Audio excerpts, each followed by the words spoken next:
یا ایک عام غریب سپاہی جو وہ امریکہ کا اتحادی کیسے ہو گیا؟ آپ نے فرض کر لیا اور اپنی وہ وہاں پہ تسلی پوری کر لیتے ہیں کہ ہم نے ادھر سے ہم پہ حملہ ہوا، ہم نے ادھر سے بدلہ لے لیا. تو بدلہ جو ہے وہ پاکستانی عوام سے لیا جا رہا ہے. امریکہ بھی جو ہے وہ اگر اقتدار اعلیٰ کی خلاف ورزی کرتا ہے، پاکستان کی خود مختاری کی خلاف ورزی کرتا ہے، وہ اس کے اوپر ایک بہت بڑا کوسچن مارک وہ ریز کر دیتا ہے جب ڈرون اٹیک کرتا ہے. وہ بھی پاکستان اور پاکستانی عوام کے لیے اتنا ہی نقصان دہ ہے جتنا نقصان دہ وہ ہے جو یہاں پہ امریکہ کے کسی حملے کے بدلے میں اس کا نام لے کے بم ادھر چلا دیتے ہیں، یا ادھر کو خود کش حملہ ہو جاتا ہے، ادھر کوئی جو ہے وہ کسی کو مار دیا جاتا ہے. تو یہ بدلہ جو ہے پاکستانی عوام سے لیا جاتا ہے. دونوں طرف سے جو سفر کر رہے ہیں وہ پاکستانی عوام ہے، پاکستانی ریاست ہے، پاکستان ملک ہے. ہمیں معاشی طور پہ آپ دیکھیں کتنا نقصان ہو، ہر طرح سے ایک لمبا ہمیں نقصان ہوا ہے. لیکن اس میں کیا منت ترلے کے علاوہ کوئی آپشن ہے؟ کوئی آپشن نہیں ہے. ابھی یہ نئی گورنمنٹ آئی ہے، بڑے بڑے بلند بانگ دعوے کر کے آئی ہے، جیسا کہ میں نے پہلے کہا ہے کہ انہیں چیلنج پٹ کر دیا ہے کہ آپ اچھا جی آئیں، یہ اسلامی ہماری طرف سے آپ قبول فرمائیں، مبارکباد کی اسلامی کہ آپ اقتدار میں آ رہے ہیں. باقی جو آپ نے نعرے شعرے لگائے تھے دیکھیں ہم تو وہ اپنی ہٹ پہ قائم ہیں، ہم تو وہ کام کر رہے ہیں، روک سکتے ہیں تو روک لیں. وہ اب پشاور والے کہیں گے اسلام آباد والوں کو وہ روکیں، اسلام آباد والے پشاور والوں کو کہیں گے وہ روکیں. یہ بلیم گیم اس کے اوپر چلتی رہے گی اور عوام جو ہیں وہ دونوں طرف منہ دیکھتے رہ جائیں گے کہ اچھا جی انہوں نے تو یہ پہلے یہ کہا تھا ہم یہ کر دیں گے، انہوں نے یہ کہا تھا یہ کر دیں گے. وہ پارلیمنٹ کی قراردادیں جن پہ عمل درآمد ہونا ہے وہ بھی درمیان میں کہیں پہ اٹک جائیں گی. تو وہ جو ہے وہ سوائے اس کے محنت ترلے کے اور کچھ بھی نہیں ہے. دیکھیں یہ ایک ہوتا ہے نا وہ between devil and deep sea, Pakistan کی اسٹیٹ ریاست جو ہے اس کے درمیان میں اٹک کے رہ گئی اس معاملے کے اوپر. ایک طرف ابھی بھی نئی گورنمنٹ ظاہر بڑا گڈی میاں نواز شریف اور امریکہ وہ کھیل رہے ہیں اور آپس میں بڑے اچھے میسیجز آ رہے ہیں جی، بڑے اچھے تعلقات دس اینڈ دیٹ. لیکن یہ جو ایشو ہے اس کے اوپر امریکہ نے پہلے دن بھی کہہ دیا کہ ہم کوئی کمٹمنٹ کوئی واضح اس کے اوپر ہمارا نہیں ہے ایسا کہ ہم کو وڈرا کرنے جا رہے ہیں یا وڈرا کریں گے. ہم جو ہے وہ پھر اس کے بعد فالو اپ میں اوباما صاحب کی سپیچ ہے یہ کیری صاحب کی، جس میں انہوں نے یہ کہا کہ ہم نے اس کو ریسٹرکٹ کر دیا ہے، یہ کر دیا ہے، وہ کر دیا ہے، بڑا سوچ سمجھ کے کرتے ہیں، بڑی یہ ضرورت ہے فلاں ہے. لیکن انہوں نے یہ نہیں کہا کہ ہم روکیں گے، اور یہ انہوں نے اس کا ثبوت بھی دے دیا آپ کو کہ وہ روکیں گے نہیں اس کو. تو اگر امریکہ پاکستان یا نئے جو وزیر اعظم ہیں آنے والے وہ اس پہ امریکہ کو آنکھیں دکھاتے ہیں تو امریکہ سے تعلقات خراب ہوتے ہیں، وہ پاکستان افورڈ نہیں کر سکتا. اگر اس کو آنکھیں نہیں دکھاتے تو طالبان ناراض ہوتے ہیں، وہ سمجھتے آپ ان کے اتحادی ہیں. تو دونوں طرف سے آپ جس طرف سے دوسری طرف اگر آنکھیں نہیں دکھاتے تو دوسری جو سائیڈ ہے وہ سمجھتی ہے یہ اس کا اتحادی ہے. تو یہ نواز شریف کے اوپر بھی الزامات لگیں گے جیسے زرداری کے اوپر لگتے رہے، جیسے جنرل مشرف کے اوپر لگتے رہے. تو یہ الزامات میاں نواز شریف کے اوپر بھی لگیں گے اور بڑا مشکل ہوگا انہیں اس صورتحال سے نکلنا. جینوئن بات تو یہی ہے، لیکن جو الیکشنز میں لوگوں کو وعدے وعید کیے ہیں دونوں سیاسی جماعتوں نے جو پاور میں ہیں، جنہوں نے مل بیٹھ کے کانسٹیٹیوشن میں بھی وہ اسلام آباد اور پشاور ہی ہے نا دونوں، پروونشل گورنمنٹ اور فیڈرل گورنمنٹ، تو کانسٹیٹیوشن میں اس کے مطابق جو بھی پروویژنز ہیں یہ مل بیٹھ کے فیصلہ کر سکتے ہیں ہم نے کیا کرنا ہے، کس طریقے سے اس مسئلے کو ہینڈل کرنا ہے. تو بہرحال یہ ہے کہ اس کا راستہ بھی انہوں نے نکالنا ہے. عوام یہ بلیم گیم، میں جو بات ان کو بھی کہہ رہا تھا وہی میں بات اب عوام کو بھی اپنے ویورز کو بھی یہی بات کہوں گا. میرا تو یہی خیال ہے کہ بلیم گیم سے کام نہیں چلے گا. عوام اس کا سولوشن چاہتے ہیں، کوئی حل چاہتے ہیں اس کا. بالکل ایسے ہی ہے. اچھا جی، نواز شریف کا وزیر اعظم ہاؤس میں نہ ٹھہرنے کا فیصلہ، عوام کو بجٹ میں نئی سبسڈی نہیں ملے گی، حکومتی اخراجات میں 50% کمی، وزیر اعظم کا قافلہ 7 گاڑیوں پر مشتمل. دیکھیں یہ ساری جو باتیں ہیں وہ ہم نے ماضی میں بھی سنی ہیں، اور 85 میں جب جنرل ضیاء کا دور تھا اور پہلی غیر جماعتی اسمبلی بنی تھی تو تب سے ہم یہ باتیں سن رہے ہیں. اور تب یہ ہوا تھا کہ وزیر اعظم جنیجو صاحب وزیر اعظم بنے، انہوں نے آتے ہی یہ اعلان کیا کہ انہوں نے کہا کہ یہ جو فلاں 1300 سی سی کی گاڑی، یہ بھی بڑی گاڑی ہوتی تھی اس زمانے میں 1300 سی، اب تو وہ بھی چھوٹی گاڑی میں سمجھی جاتی ہے، اس سے بڑی گاڑیاں آ گئی ہیں. تو انہوں نے کہا یہ گاڑیاں افسروں سے لے کے اور جرنیلوں سے بھی ان کو انہوں نے چھوٹی گاڑی 800 سی سی 1000 سی سی گاڑیوں پہ بٹھا دیا. اور ہوا کیا کہ وہ گورنمنٹ کے پاس گاڑیاں تو تھیں پہلے، وہ کدھر جاتی؟ وہ پنجاب میں ہم نے دیکھا کہ شاہین فورس ایک بنائی گئی اس وقت پولیس کی، جیسے ایک ہوتی ہے نا ریپڈ فورس ایلیٹ ہے یا اس طرح کی جو فورسز ہیں شاہین فورس بنائی گئی اور وہ ساری ایئر کنڈیشن گاڑیاں جو تھی وہ ان کو دے دی. وہ موج کرتے تھے, پولیس والے گشت کر رہے ہیں, ایئر کنڈیشن گاڑی میں بیٹھے ہیں.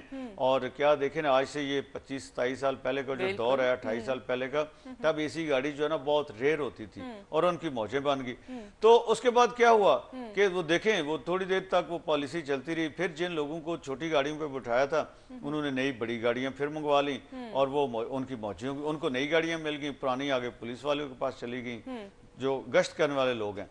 تو یہ جو بات میں آگے ساری ریپیٹ نہیں کرنا چاہتا, میں صرف یہ بتانا چاہتا ہوں کہ یہ باتیں ہم نے بڑی دفعہ سنی ہیں, بار بار سنی ہیں, اور یہ باتیں ابھی کوئی پالیسی سٹیٹمنٹ ایسا نہیں, ذرائع کوئی ایجنسی کی طرف سے ہے, کوئی یہ ہے جی کہ ہمارے ذرائع کے مطابق یہ خبریں ہیں, خبریں ساری سملر ہیں. اس کا مطلب ہے کہ جاری کی گئی ہیں لیکن آفیشلی اس کو کوئی پریس سٹیٹمنٹ کا نام نہیں دیا گیا یا اس طریقے سے نہیں کیا گیا.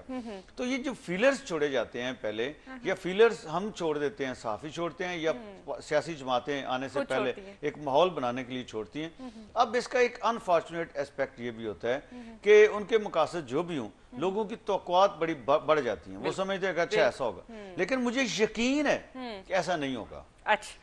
دیکھیں نا, میں یقین سے کہہ رہا ہوں کہ ہم نے بڑی دفعہ ماضی میں دیکھا ہے, اس میں بہت سی اور چیزیں بھی. ہاں یہ ضرور ہوگا. بات کرتے ہیں لیکن بریک کے بعد. جی ناظرین, وقت ہو رہا ہے ایک شارٹ بریک کا, ہمارے ساتھ رہیے گا.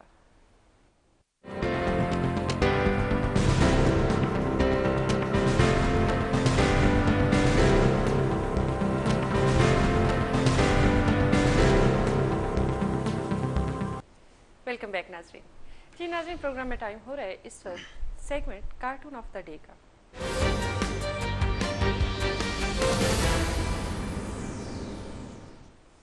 جی وڈائی صاحب. جی ہمارے کارٹون ہیں جی. بجلی تو لوگوں کو میسر ہے نہیں, ابھی بھی نہیں ہے, اور اس کے اوپر کارٹون ظاہر سب سے زیادہ بنے گے, سب سے زیادہ بن رہے ہوتے ہیں. اور چونکہ اگلی گورنمنٹ ایک آنے والی ہے, میاں نواز شریف صاحب آنے والے ہیں, انہیں بیانات اس پہ دینے شروع کر دیے ہیں کہ کیا ان کی انرجی پالیسی ہوگی. لوگوں کو تسلی دلاسا بھی انہوں نے دینا شروع کر دیا ہے, اور یہ تسلی دلاسا یہ نہیں انہوں نے دینا شروع کیا کہ ہم بجلی کا مسئلہ حل کر دیں گے. تسلی دلاسا انہوں نے یہ دینا شروع کر دیا ہے کہ بھئی یہ مسئلہ جو ہے نا ذرا صبر کرنا, آپ امپیشنٹ نہ ہونا.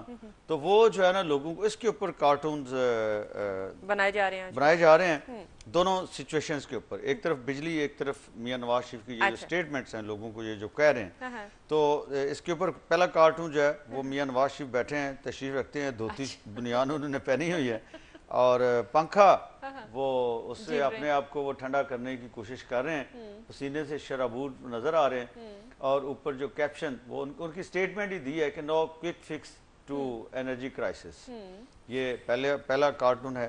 اور اسی طرح کی ملتی جلتی صورتحال کے اوپر دوسرا کارٹون ہے, وہ بھی کچھ اس طرح کا ہے. میاں نواز شریف کھڑے ہیں اپنے وزیر اعظم کے لباس میں, سیاسی لیڈر کا لباس ہوتا ہے نا یہ جو ویسٹ کوٹ اور شلوار قمیض, یہ روایتی ویسے نیچے کھسا ہونا چاہیے لیکن چلیں یہ پہنی ہوتی ہے.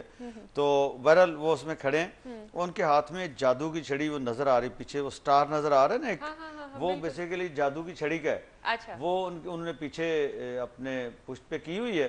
اور پاکستان جو ہے نا وہ پاکستانی شہری, وہ ہمارے سارے کارٹون اس کو لنگوٹ میں نظر آتا ہے, وہ بیچارے برے حالات دکھانے کے لیے.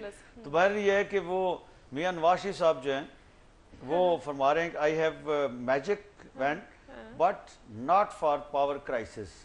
تو بہرحال وہ مطلب یہ ہے کہ جادو کی چھڑی تو ہے میرے پاس, لیکن اس کو یہ جو انرجی کرائسس ہے اس کو حل کرنے کے لیے استعمال میں نہیں کروں گا. کچھ ایک خبر بھی ہے کہ کراچی سے خیبر تک یکساں لوڈ شیڈنگ کا فیصلہ توانائی بحران جلد حل کرنے کے لیے جان لڑا دیں گے.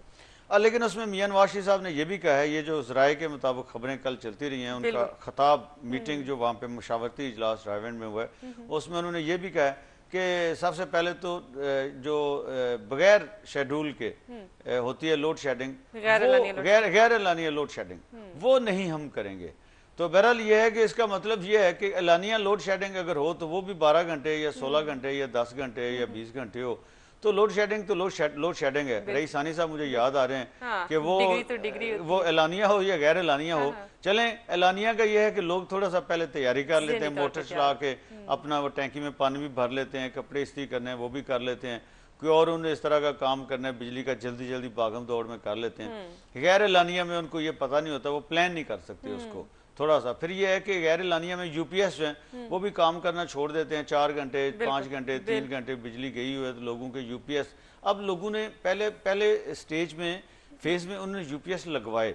اب لوگ جو ہیں اگلی سٹیج یہ ہے کہ یو پی ایس کو جو آلٹرنیٹ انرجی ایک طرح سے لوگوں نے سورس کریٹ کر لیا ہے وہ اس کو اپ گریڈ کر رہے ہیں. اب اس کے 1 بیٹری ہے 2 بیٹریز لگا رہے ہیں. پہلے یو پی ایس جو ہے وہ کوئی 700 واٹ کا تھا, 1000 واٹ کا کر رہے ہیں, 1000 کا تھا 2000 واٹ کا کر رہے ہیں. پہلے اگر ایک تھا گھر میں اب 2 لگا رہے ہیں, ایک نیچے والے فلور پہ لگا لیں گے, ایک اوپر والے فلور پہ لگا لیں گے.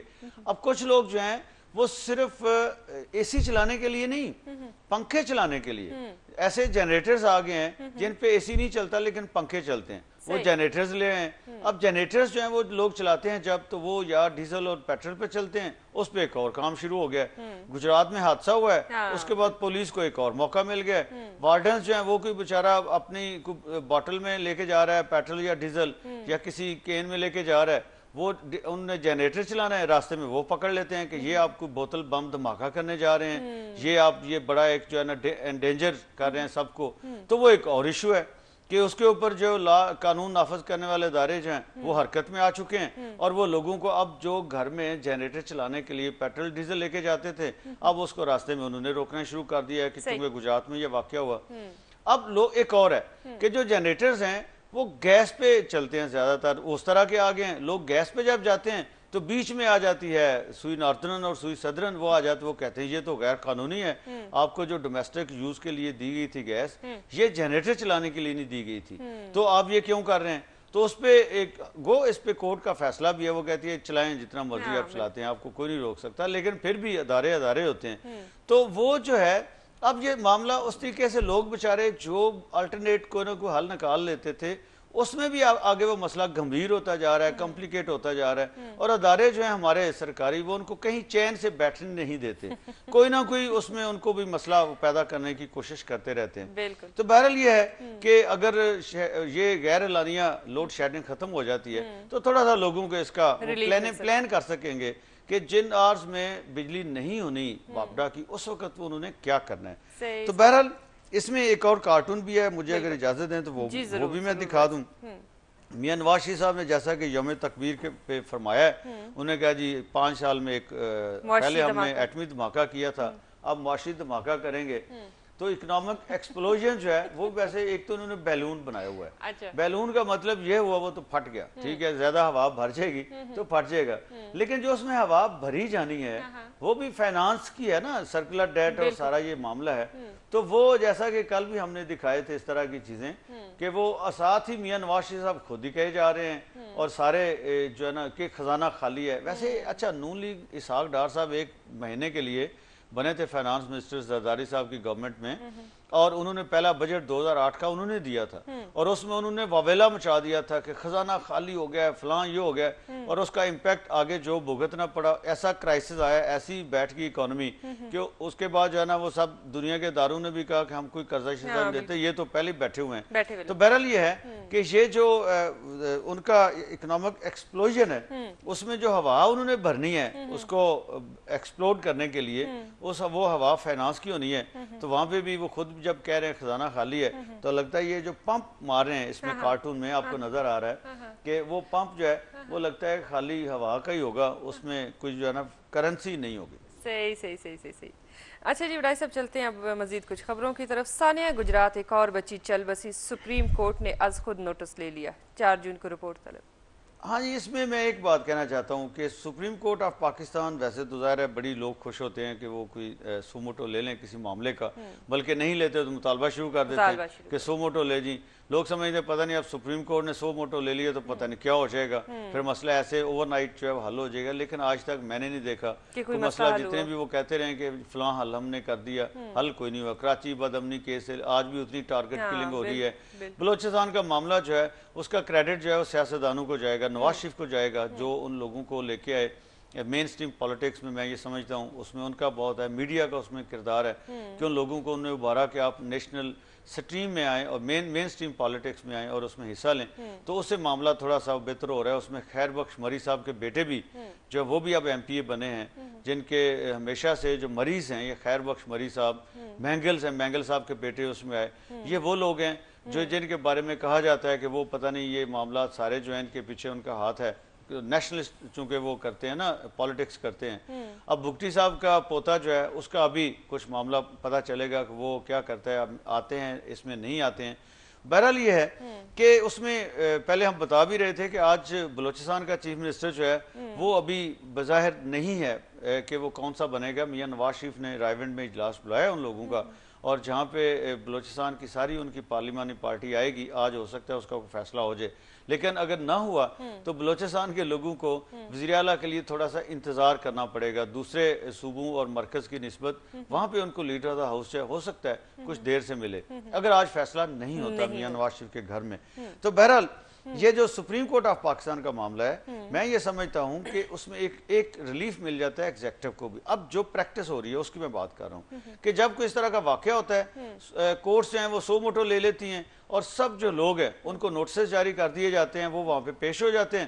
ایگزیکٹو جو ہے اپنی اس کے گلے سے یہ معاملہ اتر جاتا ہے اور وہ عدلیہ کے گلے میں پڑ جاتا ہے. اس کے بعد یہ آرام سے بیٹھ جاتے ہیں. حال ان کے پاس پہلے ہی کوئی نہیں ہوتا، لیکن لوگوں کو ایک آنسریبل ہوتے ہیں نا، کچھ شرمندگی ہوتی ہے، تھوڑا سا میڈیا کا پریشر ہوتا ہے. یہ ایک بڑی ان کو سیف کہہ لیں ایگزٹ مل جاتا ہے، بڑی ایک اسکیپ مل جاتی ہے کہ دیکھیں جی معاملہ تو عدالت میں ہے اور عدالت اب اس کا جو حکم کرے گی ہم تو اس کی تابع داری کریں گے، جو عدالت فیصلہ کرے گی ہم اس کو مانیں گے، اس کو فوراً اس پہ عمل درآمد کر دیں گے. اور اس طریقے سے وہ جو معاملہ ایک طرح سے ہش اپ ہو جاتا ہے، بجائے اس کے کہ وہ سولوشن کی طرف جائے وہ الٹا تو اس کو وہ دبنے کی طرف آ جاتا ہے، لوگوں کی توجہ ڈائیورٹ ہو جاتی ہے. تو بہرحال یہ بھی ایسا معاملہ ہے. اس پہ جو باتیں ہم نے پہلے دن کی تھی کہ جو روڈ سیفٹی میئرز ہیں، قوانین پہلے سے موجود ہیں، ان کو امپلیمنٹ کیا جائے اور جو لوگ اس کے ذمہ دار ہیں اس کو امپلیمنٹ نہیں کر رہے ان کو سزا دی جانی چاہیے.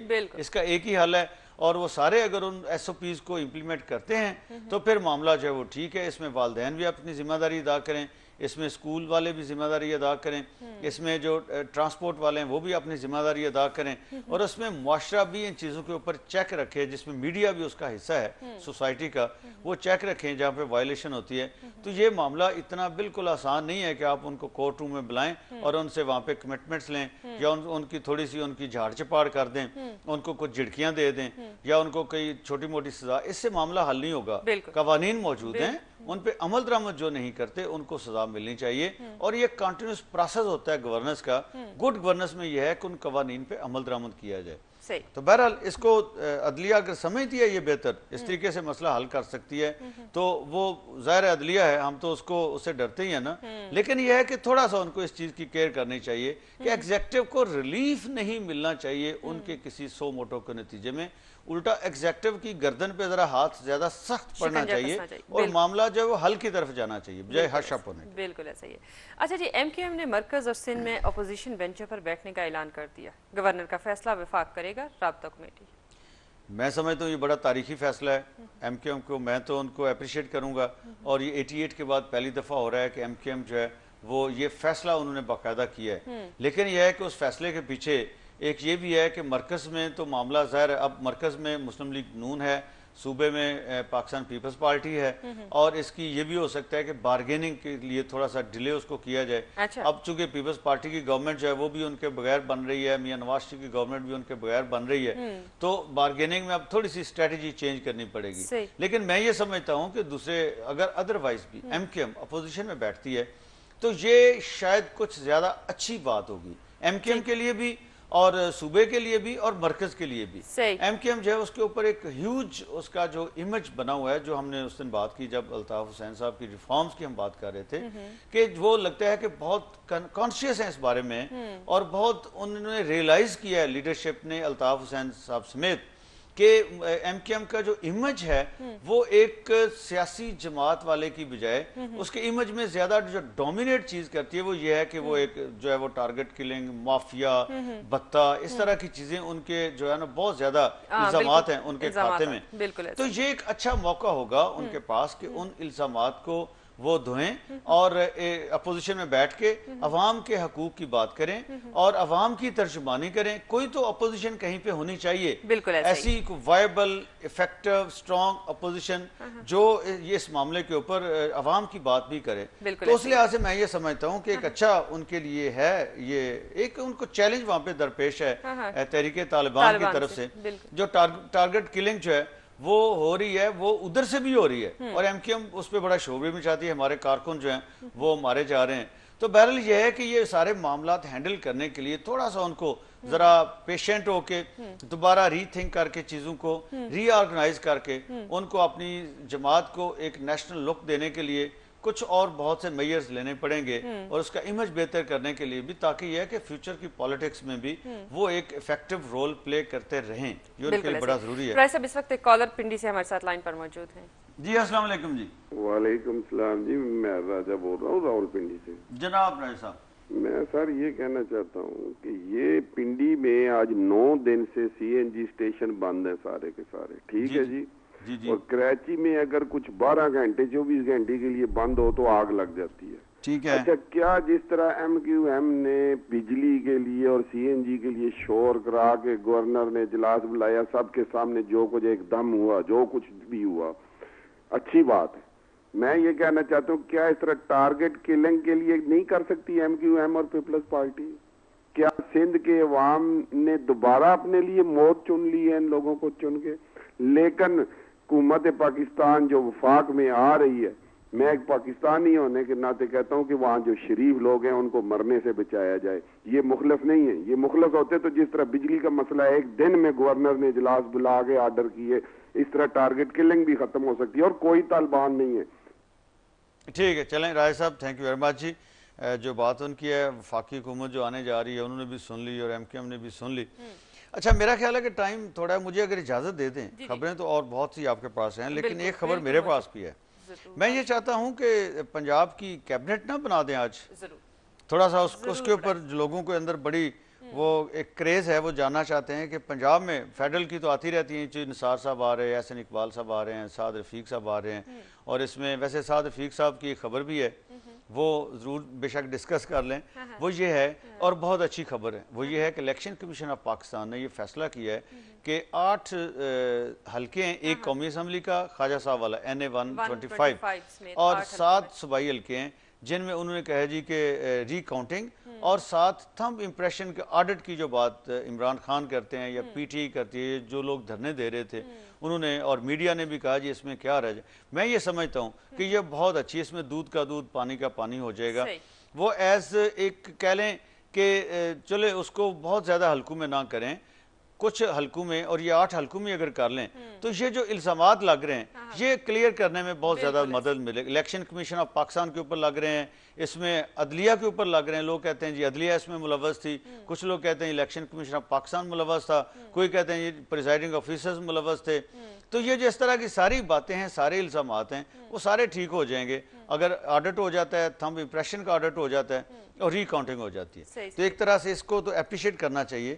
لیکن فیڈرل کیبنٹ کی میں بات کر رہا تھا, اس کی تو بڑی خبریں آ رہی ہیں, اور آلموسٹ کوئی 20-25 وزیر میڈیا نے بنا دی ہیں کہ فلاں فلاں وہاں پہ وزیر بن رہا ہے. گو اسپیکر کا بھی فیصلہ نہیں ہوا, اور فیڈرل اسپیکر بڑا وہ مسئلہ گجلک بنا جا رہا ہے مسلم لیگ نون کے لیے, جیسے بلوچستان کے چیف منسٹر کا ہے کہ کس کو اسپیکر قومی اسمبلی میں بنائیں. تو اب لاسٹ مومنٹ کے پہ میاں نواز شریف کو کوئی فیصلہ کرنا پڑے گا اور امپوز کرنا پڑے گا. ایاز صادق صاحب کا نام بھی اس میں آ رہا ہے, اس میں کئی اور لوگوں کے نام آ رہے ہیں, اسپیکر اور ڈیپٹی اسپیکر اس کے لیے. لیکن یہ کہ ٹیم ان کی بن نہیں پا رہی, کچھ سمجھ نہیں آ رہا کہ کس کو موقع وہاں پہ دیا جائے گا. لیکن پنجاب کی جو کیبنٹ ہے وہ بڑی, وہ بھی امپورٹنٹ ہے, چونکہ پنجاب مسلم لیگ نون جو پاور میں آنے جا رہی ہے اس کی بیس کیمپ ایک طرح سے کہہ لیں پنجاب ہے. تو پنجاب میں ایک بات تو پہلے میں یہ کہنا چاہتا ہوں کہ پنجاب میں اس وقت جو بات چل رہی ہے وہ رائے ونڈ کے اندر وہ چل رہی ہے کہ سینیورٹی بیس پہ وہ لوگ جنہوں نے مسلم لیگ کے لیے سٹرگل کی, قربانیاں دی, اور وہ لوگ جنہوں کا سکسیس ریٹ جو ہے وہ 100% ہے یا دوسروں سے ہائی ہے, ان لوگوں کو موقع دیا جانا چاہیے. تو اس حوالے سے میں اپنے ویورز کے لیے کچھ نام وہ گنوانا چاہتا ہوں. 8 لوگ ہیں پنجاب اسمبلی میں مسلم لیگ نون کی پارلیمانی پارٹی میں جو 2002 میں بھی ایم پی اے بنے, 2008 میں بھی بنے اور 2013 میں بھی بنے اور 2002 میں بنے تو ثابت قدم رہے. کاف لیگ کا اس وقت جو ریلا تھا اس میں وہ بہ نہیں گئے, وہ لوگ ثابت قدم رہے. وہ لوگ جو ہیں ان میں 8 لوگ ہیں. ایک محمد نواز ملک ہیں فیصل آباد سے, ایک رانا ثناءاللہ صاحب تو ہیں فیصل آباد سے جو پہلے منسٹر بھی ہیں, اور اس میں میاں مجتبیٰ شجاع الرحمان صاحب ہیں لاہور سے, اور اس میں رانا مشہود صاحب ہیں لاہور سے. یہ اس میں جو 3 لوگ ہیں, رانا میاں مجتبیٰ شجاع الرحمان صاحب, رانا مشہود صاحب اور رانا ثناءاللہ صاحب, یہ 3 وہ لوگ وہ ہیں جو پچھلی میاں شہباز شریف کی کیبنٹ میں یہ اکاموڈیٹڈ تھے. رانا مشہود ڈیپٹی سپیکر تھے اور میاں مجتبیٰ شجاع الرحمان, رانا ثناءاللہ وہ منسٹرز تھے. لیکن باقی جو 4 لوگ ہیں, محمد نواز ملک فیصل آباد سے, مار اعجاز احمد اچلانہ یہ لیا سے ہیں, میاں یاور زمان اوکاڑا سے ہیں, اور اقبال چنڈ یہ بھی منسٹر تھے, یہ اکاموڈیٹڈ تھے. تو یہ جو 3 ہیں خاص طور پہ محمد نواز ملک, مار اعجاز احمد اچلانہ اور میاں یاور زمان, یہ کہیں پہ ان لیڈرشپ کی ان پہ پہلے نظر نہیں پڑی. اب ان کے نام جو ہیں وہ کیبنٹ میں ان کا یہ جو میرٹ ہے. ایک چودھری شفیق صاحب ہیں, رحیم یار خان سے میں کہہ رہا ہوں کہ 4 لوگ تھے, یہ 3 کیسے ہو گئے ہیں؟ 8 میں سے 4 لوگ جو ہیں وہ کیبنٹ میں چلے گئے, 4 جو ہیں وہ رہ گئے. باقی وہ 4 یہ ہیں, میں دوبارہ کہہ دیتا ہوں کنفیوژن ہو. محمد نواز ملک, مار اعجاز احمد اچلانہ, چودھری محمد شفیق, میاں یاور زمان. اور یہ جو ہیں اب یہ 4 کا نام ڈسکس جو ہے نا وہ ہو رہا ہے بار بار کہ ان کو بھی کہیں موقع ملنا چاہیے. اس میں میں ایک بات بتا دوں کہ اس میں مثلا یہ جو مار اعجاز احمد اچلانہ ہیں, یہ 2002 میں ڈی جی ہاں پورے ڈویژن سے واحد ایم پی اے تھے مسلم لیگ نون کے, پورے ڈی جی ہاں ڈویژن میں سے, اور پھر بھی یہ ثابت قدم رہے. اور 2007 میں یہ 16 ایم پی او کے تحت فیصل آباد جیل میں بھی رہے, گرفتار بھی رہے, یعنی سٹرگل بھی یہ کرتے رہے. 2008 میں یہ دوبارہ ایم پی اے بنے تو یہ سرگودا, ڈی جی ہان اور ملتان ڈویژن کا یہ جو ساری ایک پٹی ہے جو انڈس کے ساتھ ساتھ ایک طرح سے آپ کہہ لیں آتی ہے ڈویژن کے لیول پہ اگر سوچیں, اس میں واحد ایم پی اے تھے ریپیٹر مسلم لیگ نون کے, جو 2002 میں بھی ایم پی اے بنے اور رہے مسلم لیگ نون میں, اور 2008 میں پھر بن گئے. لیکن ان کو کیبنٹ میں موقع نہیں ملا پچھلی دفعہ. اب 2013 میں یہ دیکھیں کہ ان کو موقع جو ہے وہ ایک طرح سے, اور یہ واحد ایم پی اے ہیں 2013 میں جو Rawalpindi division, Sargodha division, D G Khan division, Multan اور گجرانوالہ ڈویژن, ان تمام ڈویژن سے واحد ایم پی اے جو تیسری دفعہ اسمبلی میں پہنچے ہیں. تو ایک طرح سے ایک تو یہ چونکہ, اور لیا سے پہلے احمد علی اولک صاحب تھے, وہ اب الیکشن ہار گئے ہیں, تو ان کا ایک طرح سے کہہ لیں کہ جو متبادل ہے, ٹائم ختم ہو گیا. ابھی تو ایک منسٹر میں بنایا, میں باقی پوری کیبنٹ بنانی ہے, انشاءاللہ کل بنائیں گے, انشاءاللہ تعالی کل بنائیں گے. جی ناظرین, پروگرام فرنٹ پیج ود امجد وڑائچ کا وقت یہاں پر ختم ہوتا ہے. صدف ملک اور امجد وڑائچ کو اجازت دیجیے. اللہ حافظ.